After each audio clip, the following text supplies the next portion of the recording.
propagate the Buddha's teaching, which has influenced the cultures and traditions all over Asia. Rely on the precepts for guidance. Discipline oneself with a hard life. Cultivation of oneself is the foundation. Teaching is the first priority. Sakyamuni Buddha set the best example for all of us. The panel discussion entitled The Role of Religion in World Peace was moderated by Professor Guruge and participated in by the Venerable Wu Xin, Vice President of the Pure Land Learning College, Australia, Monsignor Francisco Folo, Permanent Observer of the Holy See to UNESCO, Italy, Rabbi Uri Themal, Chairman of the Council of Progressive Rabbis for Australia and New Zealand, Mr. Sid Ahmed Bagli, Honorable Member of the ICOM, France, and Dr. Yuduz, President of the Forever Joy Young La Learning Institute, Malaysia. They discussed religion's historical influence on world peace and the important role of religion in world peace. Based on the experience gathered from the residents of Tangchi, China, in learning the standards for being a good student and child, Mr. Cai Li Xu, Director of the Lujiang Center of Cultural Education, Mr. Xu Yongdong, Mr. Li Yiduo, and Dr. Zhong Mao Sen elaborated on the true meaning of a harmonious world starting from my mind, my home, my village, and my town.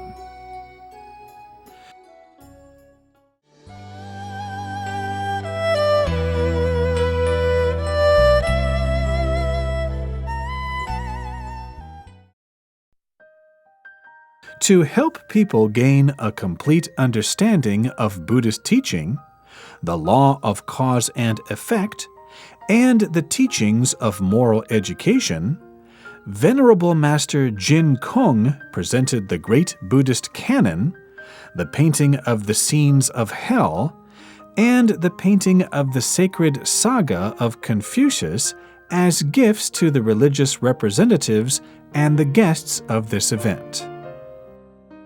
Thank you all for attending this conference. We now present to you a simple but formal gift presentation ceremony. Before it begins, let us spend a moment to understand what these gifts could mean in the long term. Around 600 BC, a baby boy was born. He grew up to be a teacher who enlightened the minds of people in this world. We call him a Buddha. He pointed out to us a way to be free from suffering and to reach for happiness. He not only influenced the people of India, but his teachings transcended time and space and continue to impact even on people today. Shakyamuni Buddha deeply felt the afflictions and the pain suffered in this world. In order to find a way out, he led an ascetic life and tried to learn the way. Under a Bodhi tree, he attained enlightenment. He realized that only education could help sentient beings to become awakened. During his lifetime, Shakyamuni Buddha worked as a multicultural social worker for 49 years. After he entered Nirvana, his disciples put his teachings into written words to ensure they would be passed on to the later generations and be the basis of their learning and practice. Later people systematically compiled all the Buddhist scriptures into a book called the Great Buddhist Canon. The Qing Dynasty's Qianlong edition is the only edition compiled and printed by a royal household. Known historically as Longzang, the engraved edition stands 40 stories high when folded and is a very unusual spectacle. The Longzang contains 1,675 Buddhist scriptures. Their topics include philosophy, history, cultural study, language, literature, poetry, astrology, medicine, architecture, and many other topics. It could well be called the World Encyclopedia of Civilization. The Pure Land Learning College, using the modern printing technology, reproduced 121 sets of Longzang for wide circulation, ensuring that even after 2,550 years, people can still have access to Buddha's teachings. Under the current increasingly complicated world situation, the important multicultural educational Buddhist canon, the Longzang, can become the basis of solving the problems of humankind by promoting the security and the harmony of our world. Confucius was born in 551 BC, around the same time as Shakyamuni Buddha. He was the first person in Chinese history to advocate free public education for all. People call him the most accomplished and the most sacred teacher. The goal of Confucian teachings aimed for a state of utopia and a nation based on proper etiquette and fairness. He was once a county magistrate of Lu. After only 1 year on this job, he was able to improve the county's old established practice. In his later years, Confucius returned to his homeland and dedicated his life to teaching. He taught people to abide by the teachings of proper etiquette and music, to be fully developed in their capabilities for the benefit of the people. Throughout his life, Confucius was never bored with learning or teaching. After he passed away, his students mourned him for 3 years as if he was their father. The original painting of the sacred footprints of Confucius is 42.8 centimeters high and 2,850 centimeters long. It was painted by the well-known artist Mr. Jiang Yizi. The picture consists of a series of 32 separate paintings, describing some of the most important subjects of Confucian teachings and deeds in Confucius' life. Attached behind the painting is a picture of the 10 wisdoms, demonstrating how Confucius' disciples put his teachings into practice.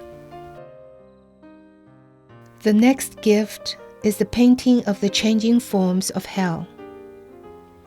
In recent years, there have been frequent devastating man-made and natural disasters and catastrophes.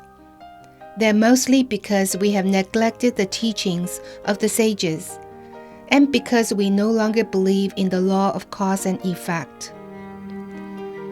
Most religions have stories about the images of hell. The function of hell is not to frighten people, but to offer a much deeper meaning and to educate people about the law of cause and effect. The changing images of hell caught on canvas are realistic and have a deep and long-term impact on people, stopping them from having any more evil thoughts or doing any more evil deeds. This far-reaching effect is what an education about the law of cause and effect has on people. We justly receive what we deserve, according to our karma.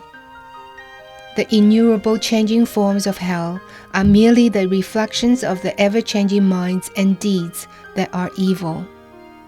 Buddha repeatedly pointed out in the scriptures that it is very difficult to be born a human and to come into contact with Buddha's teachings. Therefore, we must abide by his teachings before we can be free from the cycle of rebirth. Our environment changes according to the changes in our minds. Therefore, we have heaven and hell. The moment we turn back from our evil ways, we find ourselves in the world of the ultimate bliss. The painting of the changing forms of hell is 70 centimeters high and 6,000 centimeters long. The Pure Land Learning College has reproduced many copies, giving them away to various museums, universities, and centers for circulation and exhibition, hoping when the sentient beings see the paintings, they will become enlightened. The three gifts, the changing forms of hell, the sacred footprints of Confucius and Longzang, all teach us to be dutiful children, to serve our teachers, to abstain from killing, and to cultivate the 10 virtuous conducts. They are the basic elements required to be human, and the foundation of becoming a Buddha.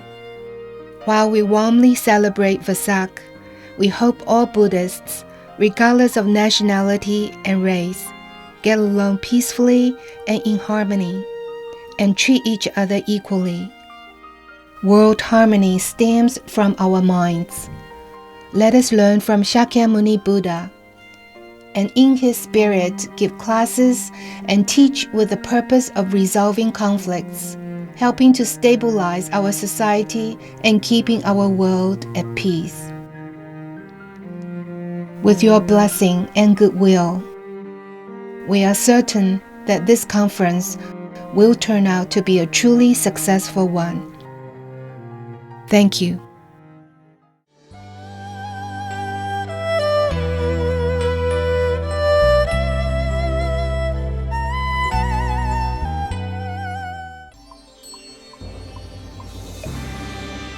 All people are innately good.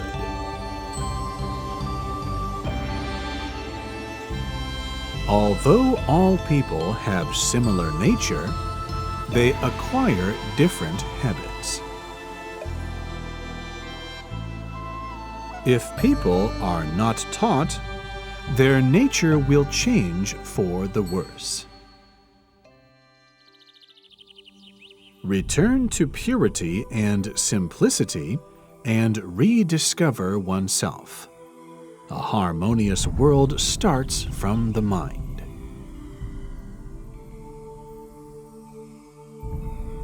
Nature is full of various sounds. Because these sounds coexist harmoniously, they resonate with true nature. The township of Tangshi in Lujiang Prefecture, Anhui Province, China, is a picturesque place.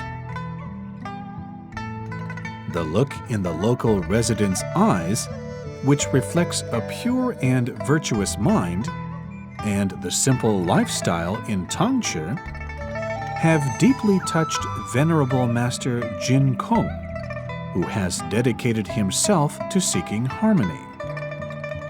To implement education in his hometown, he established the Lujiang Center of Cultural Education to restore traditional Chinese culture and to help establish a harmonious society. When the mind is pure, the land will be pure. When the mind is at peace, all beings will be at peace. When the mind is impartial, the world will enjoy equality. The Lujiang Center of Cultural Education.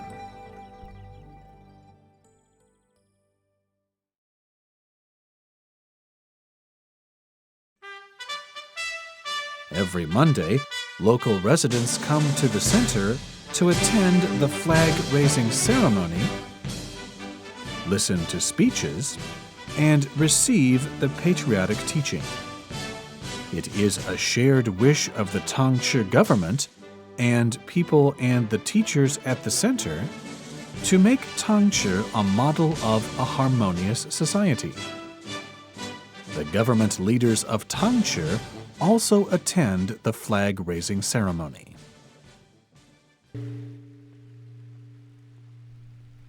I am a brick. Take me wherever I am needed.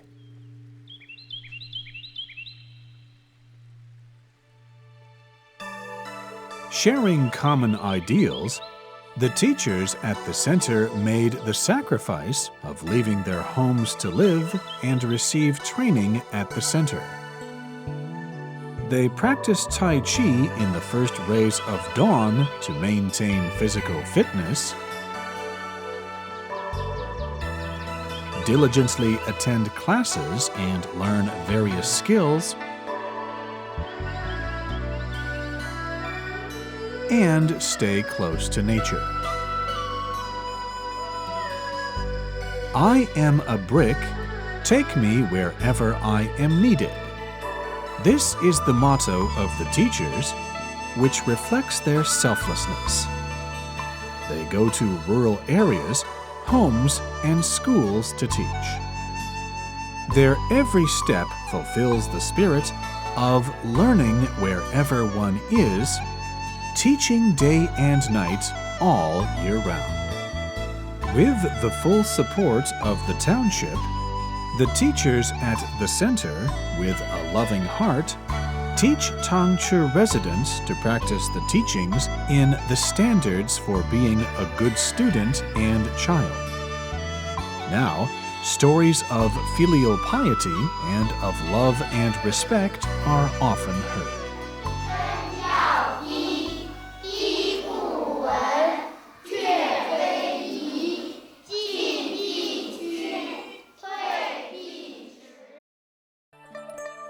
Continuing the family tradition of filial piety brings happiness to one's old age. In order for all residents to have a good place to learn traditional culture, a school was established. There are classes teaching various skills, as well as a club for seniors. These are open to all residents free of charge. Residents can learn knitting, play folk music, and sing and dance here.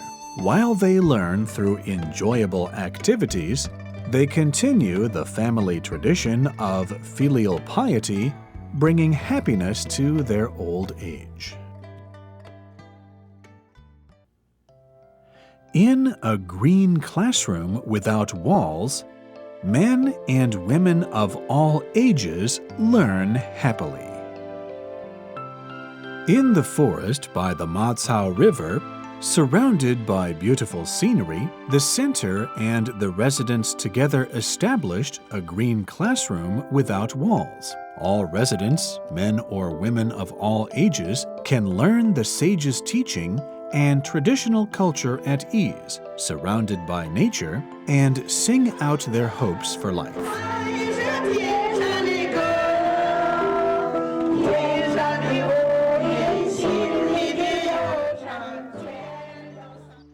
The center guides the townspeople to be more benevolent and virtuous, and gives back to residents with practical deeds. To guide the townspeople to be more benevolent and virtuous, the government of the town and the center co-sponsored various activities. These include holding social gatherings, giving warmth to seniors, commending good mothers-in-law, good daughters-in-law, good fathers, good children, and model workers. These are to inspire respect for seniors and good people. In addition, the center gives back to the township with practical deeds, such as providing funds to build a bridge, buying public trash cans, donating cash, and so on. These are to encourage people to have a loving heart and perform charitable acts. People of all walks from various areas and countries listen to lectures on a happy life. Lectures on a happy life are held for the benefit of various groups in society, such as teachers, entrepreneurs, government officials, visitors from abroad, university students, and so on. These lectures teach the audience how to implement and apply traditional culture in all areas of daily life. The teachers at the center relate their own experience and tell true stories of people applying the teachings in the standards for being a good student and child.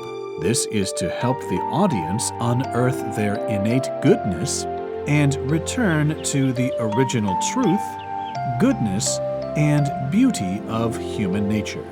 The center's effort and influence has gained increasing recognition and hope to spread traditional Chinese culture to the world. Taking responsibility is the start of one's growing up. All people are innately good. One can be inspired to be a better person. Inspired by the teaching of the Center, since May 2006, Haikou Prison has incorporated traditional culture into its education for inmates. Prison guards and the center's teachers set examples by practicing the teachings in the standards for being a good student and child. Through various teaching formats, the prisoners learn to examine their own behavior with an open mind and to feel gratitude. Living in a grateful world. Society and country are actually one living entity. Our clothes, food, houses, and transportation come from the contributions and achievements of all people. When we eat a bowl of porridge or rice, or when we put on our clothing made from countless threads of fabric, we should be mindful of the hard work that goes into obtaining the materials that lead to their production. Teachers in the center are living a grateful life. They sincerely appreciate all those who have contributed. The teachers express their gratitude through wholehearted dedication to the promotion of traditional culture. When nurtured with sincere love, harvests will be even more abundant. Not only can people live side by side harmoniously, people and everything in the universe can also flourish side by side harmoniously. The teachers at the center till the land in the traditional method of agriculture, without pesticides or chemical fertilizers. With sincere love, they succeed in growing a field of organic vegetables. With purity and goodness in mind, we care for our motherland, embrace the world, and always seek for lasting peace.